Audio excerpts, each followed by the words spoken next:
On va passer avec Didier Fass, on va revenir sur des sujets qui ont été évoqués dans la première partie de la matinée, donc de l'interface homme-machine et plus loin que l'interface homme-machine, l'intégration humain-machine. En fait, peut-être que le mot d'intégration est mal choisi. Si, il est très bien choisi. Il est bien choisi. L'homme augmenté. Alors, vous allez nous dire votre définition de l'homme augmenté, parce qu'on a l'homme augmenté, finalement, vous êtes un homme augmenté quand vous portez des lunettes. Tout à fait. Voilà.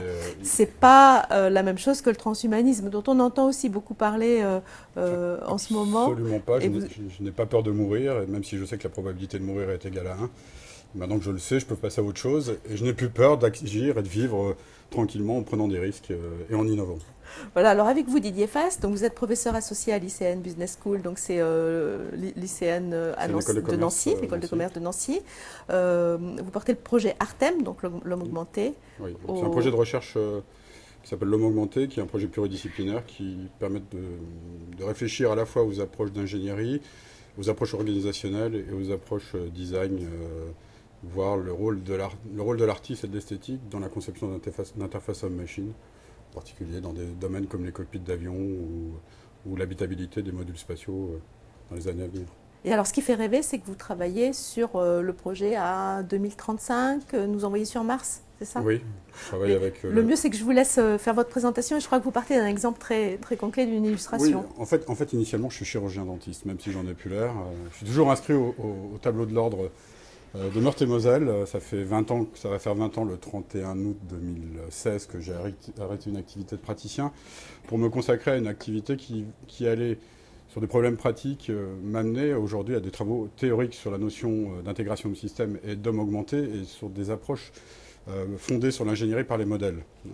L'ingénierie par les modèles, c'est tout un domaine important dans l'ingénierie système et un courant qui permet aussi d'anticiper et de modéliser des dispositifs avant même ou des situations avant même qu'elles n'existent pour de vrai, voire des mois avant, mais des années avant. Aujourd'hui, Dassault, Airbus, l'industrie automobile utilisent des modèles fondés sur les règles de la physique. Et l'enjeu des problèmes d'interface homme-machine que j'ai ramené à des problèmes de couplage homme-système en posant les questions de l'interopérabilité homme-système et de ramener tout ça dans le champ de la biologie théorique avait pour objet de pouvoir concevoir des systèmes fondés sur des principes de bio-intégration, de biocompatibilité, pour pouvoir concevoir, designer tous des systèmes artificiels. Je dirais que ce soit du marteau, du tournevis, jusqu'au dispositif implantable ou au dispositif portable, un vêtement intelligent, un vêtement robotisé, non pas un robot vestimentaire.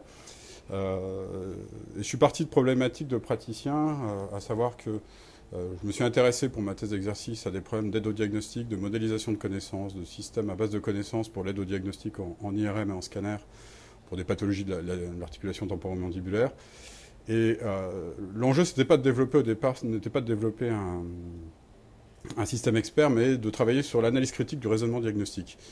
Et le premier élément de sécurité, c'est un problème d'épistémologie. Aujourd'hui, la DGA me finance des travaux de recherche sur l'analyse des concepts qu'on utilise dans la conception des systèmes homme-machine. Et on a démontré qu'il y avait des différences vraiment significatives, par exemple, entre les ingénieurs, les ergonomes ou les médecins qui, pour la grande partie, ne possèdent pas les mêmes, on va dire, schémas cadres conceptuels pour développer des problèmes. Et quand on travaille, comme je le fais avec le professeur Bruno Lévy en réanimation médicale au CHU de Nancy-Brabois, sur des problèmes d'automatisation d'injection de noradrénaline dans les chocs septiques, on se pose des questions, comment automatiser. On s'aperçoit qu'on a des problèmes de co-modélisation, on a des problèmes sérieux de modélisation des systèmes biologiques, de la physiologie système, et que les méthodes d'ingénierie et d'informatique aujourd'hui nécessitent encore des développements théoriques, par exemple dans les méthodes formelles, pour pouvoir modéliser de façon sûre ce genre de problème. Là, je suis passé à une vidéo, mais simplement, de ces problèmes d'aide au diagnostic, je suis passé au problème d'aide à la décision, au problème d'aide à l'action. Avec une chose simple, c'est que décider ou pas décider, c'est toujours... Décider de ne pas agir, c'est toujours prendre une décision, et que l'action, en soi, la décision est action, on le sait en neurophysiologie. En neurosciences, ça a été démontré par pas mal de gens. Et donc, l'enjeu, c'était, dès 93-94, j'étais à l'époque au LIMSI à Orsay, qui est le laboratoire CNRS, où on travaillait sur les interfaces multimodales, L'idée, c'était de passer d'un comment assister un opérateur, un chirurgien-dentiste, à poser des implants, puisque c'était mon activité, on va dire, hospitalo-universitaire, je faisais à Nancy. Et je me suis posé la question de la chaîne de décision, la chaîne de production de la pose d'un implant, sachant que l'implant, c'est une partie du traitement, qu'il doit respecter un certain nombre de règles chirurgicales, de problèmes anatomiques, de volume, de positionnement, d'orientation spatiale. Mais aussi, dans la pose de l'implant, elle doit aussi prendre en compte des contraintes esthétiques futures et des contraintes phonatoires futures, des contraintes donc diverses, multimodales, qu'il fallait intégrer dans la réalisation finale de la prothèse qui serait posée sur cet implant. Donc je me suis posé la question, comment, avec un système de réalité virtuelle ou de réalité augmentée, on pouvait augmenter l'expertise, transférer de l'expertise à un humain, en sachant que cette expertise est d'abord fondée sur des bases sensorimotrices, émotionnelles, et que la cognition n'est qu'une fonction physiologique parmi tant d'autres et pas quelque chose à part. Ça a été le début de mes travaux qui m'a amené à un ensemble de travaux sur l'aide aux gestes techniques avec le CNES et l'Institut de médecine et physiologie spatiale. Et donc on s'est posé la question comment améliorer le geste technique d'un opérateur qui est un opérateur particulier, qui était un astronaute en sortie extravéhiculaire. Alors l'astronaute en sortie extravéhiculaire, ou l'astronaute en général, c'est une situation de travail absolument fabuleuse, extraordinaire, qui nécessite un entraînement lui aussi extraordinaire. Les images que je vous montre ont été tournées en 1998, au mois de décembre, lors de la campagne de vol parabolique numéro 8, qui était organisée par le CNES et l'ESA. Et donc c'était une première mondiale, et la question qu'on se posait, c'est comment on pouvait améliorer l'orientation spatiale d'un geste technique en 3 dimensions, sans support. C'était des problèmes, on s'était basé sur des expériences de physiologie spatiale, pour pouvoir développer cette approche et concevoir, identifier comment concevoir un dispositif de réalité virtuelle ou de réalité augmentée léger, portable. Alors ici, on est dans le temple de la robotique chirurgicale, la réalité augmentée lourde. Ma question, c'était comment faire en sorte, par exemple, pour un praticien ou un médecin militaire dans une situation opérationnelle très compliquée, d'avoir un dispositif simple où on pourrait lui envoyer des programmes, des dispositifs qui lui permettraient, avec une connaissance minimale sur des gestes techniques, de pouvoir opérer un patient ou faire les gestes de secours, même un peu techniques, même s'il n'avait pas été formé pour, en sachant que le spatial nous offre une situation où la sécurité des connexions n'est pas toujours assurée en fonction du position sur laquelle on est par rapport au globe, en fonction de l'activité solaire, et que bien souvent, il faut envisager des solutions portables à minima sur un opérateur pour pouvoir lui donner une certaine autonomie. Et ce sera encore plus vrai quand on sera sur Mars, puisque sur Mars, le temps de communication sera entre 10 minutes, 5 minutes ou 10 minutes minimum à 40 minutes. Vous direz « Allô », vous attendrez 20 minutes, la personne entendra « Allô », il vous répondra « Allô », et puis le signal repartira. Donc là, on est dans des problèmes où tous les modèles qu'on peut avoir de poutres virtuelles en robotique ou de choses comme ça, où on va dépasser des temps de plus de 2 secondes, ne seront plus du tout amortis. Et donc, il fallait envisager des solutions très très légères. Donc ça, c'est à l'intérieur de l'avion. Je vais revenir à la présentation. Ça, c'était juste ce que voyait l'opérateur dans son casque, une simple ellipse positionnée dans différents plans de l'espace avec une main virtuelle. Et regardez comment ça a amélioré les choses. On a eu voilà, Nicolas qui était avec nous. Je vais revenir à cette partie.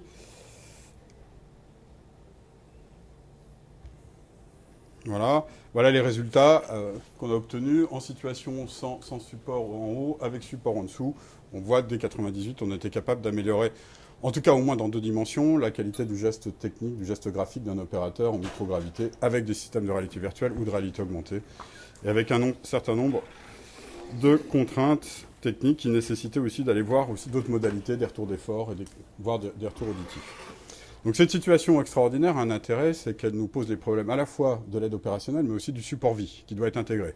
Si votre opérateur n'a pas une oxygène de qualité, si la couche qu'il met pour faire ses besoins déborde et que le système où il y a une fuite, comme on l'a vu il y a quelque temps avec un astronaute italien, les liquides peuvent monter, s'accumuler dans le globe et peut mettre la vie de l'opérateur en danger. Donc la première chose, c'est d'avoir des systèmes qui sont robustes de support vie et d'intégrer derrière tout ce qui va être système d'aide opérationnelle ou autre. L'autre intérêt de ce genre de situation, c'est aussi d'avoir des accès avec les opérateurs. Moi, j'ai eu la chance de pouvoir échanger avec des astronautes français Une des idées qu'on avait, à Strasbourg, il y avait une équipe qui travaille d'ailleurs, je pense toujours, sur les miroirs holographiques. Une des idées des 97-98 aurait été d'intégrer des miroirs holographiques dans le casque de l'opérateur. Un des problèmes qu'on n'avait pas vu, qu'on ne savait pas, si je n'avais pas discuté avec Philippe Perrin, c'est le fait qu'au bout d'un moment, il y a de la vapeur d'eau, de la respiration, qui fait qu'il y a de la buée, qui se met dans le bas du globe. Et si vous mettez des Google Glass, alors aujourd'hui c'est mieux parce que les Google Glass sont près du corps, elles sont à température du corps, mais si vous mettez ces dispositifs in situ dans le globe, au bout d'un moment, l'opérateur ne peut plus rien voir parce qu'il ne peut pas essuyer par l'intérieur et que ça compliquerait beaucoup trop le système. Donc aujourd'hui, ça c'est une question aussi qui nous pose la question de l'homme-machine. Ici, on a un homme-machine, on a un homme augmenté qui, bien entendu, s'il n'avait pas ces dispositifs, et là, personne ne se pose la question éthique, tout le monde trouve ça très bien, quand on a un plongeur sous-marin, tout le monde trouve ça très bien, mais on peut interroger aussi ces problèmes d'humain-machine, comme ici en réanimation médicale, sur un patient qui est sous ECMO, et différents dispositifs d'assistance et respiratoire, et rénale et autres, qui n'est pas dans un état, mais ce patient reste un patient, il est toujours en vie. C'est un homme-machine, certes, mais ça reste un humain pour le praticien, ça reste un patient. Tant que la machine fonctionne, tant que le système fonctionne et que les médecins sont assez vigilants pour analyser les retours de monitorage et prendre des décisions en connaissance de cause ou parfois un peu à la méthode de Pascal, pour ne pas dire plus de choses, dans certaines situations où ils n'arrivent pas à comprendre ce qui se passe puisque l'intégration de plus 7, 8, 10 variables parfois devient compliquée. Donc on s'est posé la question aussi, comment fiabiliser, comment automatiser les boucles, fermer la boucle sur le malade avec des systèmes automatiques comme on les a dans les avions, puisque je travaille sur des projets avec Airbus, j'ai travaillé pas mal sur des projets avec Airbus sur ce partage d'autorité d'automatisation. Quand je suis arrivé, quand j'étais revisité le service tout neuf de mon ami Bruno Lévy, c'est merveilleux, je regardais ça, puis je lui dis, il est où le pilote automatique? De quoi tu me parles? Je dis, comment ça se fait? Vous avez plein de données qui partent de partout, et qui ferme la boucle? Qui ferme la boucle, c'est l'infirmière, c'est le praticien, l'interne, c'est le chef de clinique, ou c'est le senior, qui parfois est là depuis 24 heures, qui à 3 heures du matin doit des fois comprendre une situation, et se faire un modèle, une représentation de l'état du malade.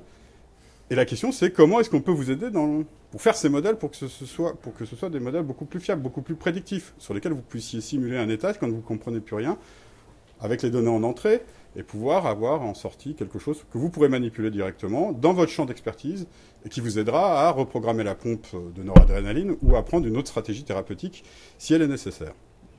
Et donc, ça, c'est le contexte opérationnel de la chose. Alors tout ça c'est bien beau, mais il y a nécessité d'avoir un travail théorique. Parce que dans les modèles, tout le monde parle de modèles aujourd'hui, mais le vrai problème c'est que modélisation sans théorie, sans principes fondamentaux validés, n'est que ruine de l'âme, je dirais. À savoir qu'il y a besoin vraiment, quand on fait des modèles, de poser la question et d'être capable de dire j'utilise, et de rationaliser au sens des rationnels dans l'ingénierie des exigences, à savoir je formule telle exigence parce que, voilà, soit il existe une règle ou un principe de la physique, de la chimie, de la biochimie, ou c'est une règle de l'art, ou c'est une intuition, mais je le dis clairement, et je sais que c'est une intuition, parce que le génie de l'ingénieur, c'est aussi d'avoir des bonnes intuitions, c'est d'avoir aussi cette expérience pour développer des systèmes et pour trouver des solutions qui ne sont pas toujours rationalisées, qui sont issues de son imagination et de son expertise. Et donc, les questions qui peuvent se poser, elles sont nombreuses. Aujourd'hui, la nécessité de faire de la simulation, de la co-simulation, quand on va travailler, par exemple, comme on le fait dans l'équipe Moselle, auquel je suis rattaché, sur la certification future des algorithmes de pacemaker, parce que chacun ici sait qu'un pacemaker, ça ne tombe jamais en panne. Qu'un pacemaker, c'est pas à câble. Je me souviens, il y a 5 ans, quand j'avais dit au président de la Société française de cardiologie, qui était venu avec nous au labo pour lui présenter des travaux sur les méthodes formelles et la modélisation des algorithmes de pacemaker, on lui a dit, vous savez que votre système, il est parfaitement à câble. On nous a regardé en disant, ah ouais, ouais. Sauf que quelques temps après, il y a un hacker bienveillant qui s'est amusé dans une conférence à montrer qu'on pouvait hacker directement en utilisant du Wi-Fi ou en se trouvant un Bluetooth quelconque, un protocole, et de montrer qu'on pouvait demain arrêter le pacemaker ou faire faire de la défibrillation à volonté sur un patient et de le mettre dans un état quand même assez catastrophique. Et donc voilà, on s'est posé toutes ces questions, et aujourd'hui, l'enjeu, c'est aussi de rentrer dans une culture de la sécurité critique. Alors la sécurité critique, c'est des systèmes de sécurité critique, c'est une culture qui existe effectivement, comme vous l'avez souligné tout à l'heure, dans le domaine aéronautique. Il se trouve que l'Académie de l'espace, il y a presque 7-8 ans, avait organisé une journée qui s'appelait du bloc opératoire au cockpit d'un avion de ligne où j'intervenais. avec des chirurgiens, des collègues chirurgiens de Nancy, entre autres. Moi, j'arrivais par Toulouse, hein, par Airbus et puis Aerospace Valley. Et il se trouve que dans le monde aéronautique, il y a une culture de la sécurité critique. Les pilotes eux-mêmes ont mis en place des processus d'automatisation. Eux-mêmes se sont posé les questions d'interface homme-machine, qui sont des questions cruciales d'intégration homme-système, parce qu'ils savent très bien, et même de gestion d'équipage. Parce que les aspects organisationnels, comme la CRM, la Crew Resource Management, est devenu essentiel dans toute la formation des pilotes. Le fait que le grand patron puisse être condescendant et laisser l'interne qui va lui poser une question, même à 3 h du matin, le jour où il est de garde, et qu'il accepte que l'interne qui est arrivé depuis 6 mois, ou moins de 6 mois dans le service, pose une question qui peut être pertinente parce qu'il va lui ouvrir les yeux, il va modifier le raisonnement, on va peut-être éviter des problèmes. Dans le monde aéronautique, c'est une culture qui est aussi largement passée. La hiérarchie telle qu'elle existait avant, avec les moustachus, le commandant de bord qui était Dieu, qu'on ne réveillait pas, et quand on le réveillait, parfois c'était trop tard, a mis en place une culture de la remise en cause parce qu'effectivement, les pilotes sont dans l'avion. Contrairement aux médecins qui sont à côté du malade ou de la famille. Et là, on se pose des questions différemment. Donc, les problèmes d'intégration humain-artefact, on les trouve à différents niveaux d'échelle, que ce soit au niveau, la question d'intégration des implants, des matériaux, biomatériaux, m'intéressait au premier chef initialement, mais aujourd'hui, j'ai travaillé sur des problèmes innovation, pour imaginer aussi quel serait le partage d'autorité, l'automatisation, dans le cadre de l'automatisation du système aéronautique à horizon 2025, en prenant en compte les facteurs humains et organisationnels. Parce que bien souvent, on parle des facteurs humains et on oublie toujours de parler de facteurs organisationnels. Le règlement, la loi, les règles non écrites, tous ces éléments qui, même s'ils sont si tentés qu'ils soient bien écrits, par rapport au monde opérationnel, parce que entre celui qui l'écrit, qui peut être un juriste certainement très compétent, et l'opérationnalisation de la règle telle qu'elle doit être respectée, si tant est qu'elle corresponde à toutes les solutions opérationnelles et qu'elle permette de temps en temps de dériver pour sortir du cadre parce que c'est une question de vie ou de mort, est toujours posée et particulièrement intéressante.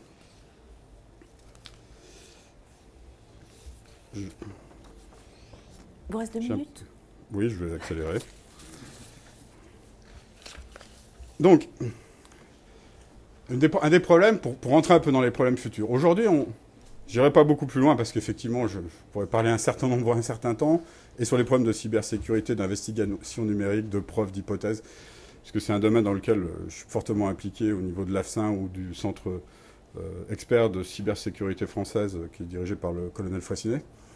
La notion d'homme augmenté, c'est un mot médiatique, c'est un mot qui aujourd'hui fait du buzz. C'est très bien en France, et puis on adore se faire peur en France. La culture du risque, on ne l'a pas. On a la culture de la peur. Ça, oui, on va se faire vraiment peur. L'homme augmenté, c'est vraiment horrible. Alors les gens n'ont pas lu le cyberpunk. Moi, je suis très cyberpunk, j'aime bien aussi les situationnistes. Bon, comme ça, j'aime beaucoup tout ça, même si je porte aujourd'hui un beau costume et avec une cravate, parce que ça me fait plaisir. Mais l'homme augmenté, c'est un vrai sujet qu'on peut aborder de façon sérieuse, à savoir par des méthodes scientifiques, par des méthodes de modélisation, par des méthodes formelles, en posant les questions, en reposant les questions du cadre théorique, en arrêtant de réduire l'humain à une machine automatique, à une machine de Turing, en se posant des questions et en partant des travaux de biologie théorique qui existent quand même en France, comme les travaux de Gilbert Chauvet sur la physiologie intégrative mathématisée, que j'utilise allègrement dans mes travaux, et qu'on applique à des designs de systèmes en prenant en compte la relativité d'échelle qui pourrait aller du moléculaire jusqu'au système socio-technique le plus intégré, comme un hôpital ou un système de santé. Même chose pour le système aéronautique. Et donc le problème de l'homme augmenté, c'est une question intéressante parce qu'aujourd'hui, on est capable de travailler en laboratoire, de faire des modèles, d'expliquer comment on les fait, sur quelle base et sur quel fondement conceptuel. On peut penser l'homme augmenté et on peut, in silico, regarder, si tant est que la physiologie virtuelle de l'humain, même si le VPH, qui est un projet européen, développe à l'idée aussi dans les années à venir de faire de l'expérimentation de molécules in silico, faut-il encore que non pas les modèles, mais les théories sous-jacentes aux modèles soient justes et soient des théories biologiques qui font de la biointégration et la bioréalité, en tout cas des résultats et la validité médicale. Donc aujourd'hui, on a des choix qui nous posent des questions de design de matériel. On peut, si on fait de la robotique, imaginer que l'humain, on va le réduire à un modèle physique et automatique pour essayer de développer, mais ça ne marche pas. Tout le monde, je ne sais pas si vous connaissiez le cas de Christian Kandelbauer, qui était cet Autrichien qui, en 2010 ou 2011, a eu un accident de voiture. Christian Kondelbauer, ça a été, entre guillemets, le premier homme augmenté. C'est un garçon qui avait des prothèses myocommandables, robotisées, avec lesquelles il pouvait conduire. Et in fine, il est mort dans un accident de voiture. Alors on ne sait pas très bien, moi je regrette qu'à l'époque on n'ait pas fait d'investigation numérique sur les dispositifs, parce qu'effectivement on aurait peut-être compris si c'est un dysfonctionnement du dispositif technique, de la même manière que sur le cœur Carmat récemment, il y a eu initialement un problème électronique, mais la dernière patient qui est mort, visiblement c'est un problème de formalisation, de preuve du logiciel, qui a posé un problème, qui a entraîné le patient dans un choc cardiogénique assez rapide dont il ne s'est pas relevé. Donc voilà, aujourd'hui, simplement, ce que je voulais dire, c'est que la culture du risque, c'est une culture qui est très productive en termes d'innovation. Quand on va envoyer un homme vers Mars, on se pose des problèmes aussi bien de savoir comment il va manger, comment il va respirer, comment il va vivre ensemble avec les autres, comment il va dormir, et comment il va pouvoir agir, et comment surtout il va pouvoir revenir en vie. Et l'enjeu, c'est bien souvent ça, les médecins, c'est bien souvent comment les personnes vont non pas être survivantes, mais être vivantes, comment ils vont être, un mot que j'aime pas trop, résilients, ou résistants, comment ils vont être vivants surtout. Comment la personne va passer d'un état de survivance, comme on le voit en réanimation, même si pour le praticien, le patient est un patient et on le respecte en tant que tel. Mais le but, c'est quand même de la ramener à un patient vivant, autonome, qui pourra être assisté par des objets connectés dans les années à venir, mais qui, in fine, sera essentiellement humain. Je vous remercie. Merci. Merci beaucoup.